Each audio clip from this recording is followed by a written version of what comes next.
toutes les infections viennent de l'environnement, viennent du sol, viennent du système racinaire des plantes ou des animaux. Toutes, absolument.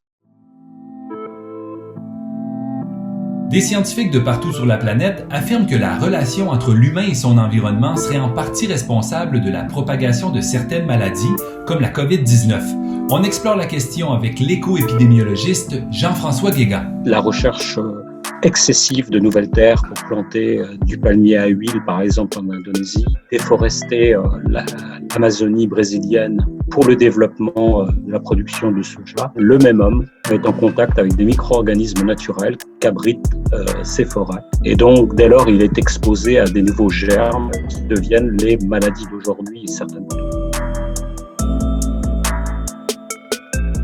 Ces dernières années, on a construit des mégalopoles dans le monde intertropical.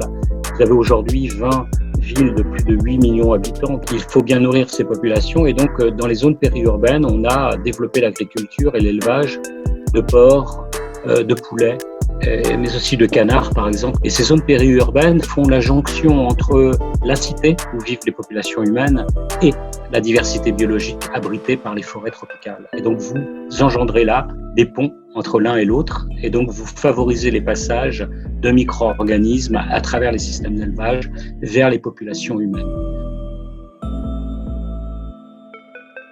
On va accuser les chauves-souris d'être porteurs de ces virus, voire des pangolins pour le coronavirus, mais je pense que le problème en amont est bien l'impact que les sociétés humaines exercent sur les écosystèmes naturels. À partir de là, qu'est-ce qu'il faut faire ? Il faut avoir un plus grand respect de ces écosystèmes, il faut probablement construire des sanctuaires de diversité biologique, mieux les conserver, apprendre à les respecter et puis à vivre avec.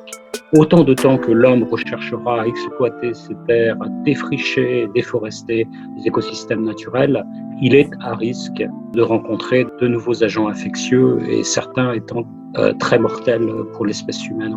Donc ça demande une réorganisation extrêmement importante de la manière dont on doit construire les villes aujourd'hui dans le monde.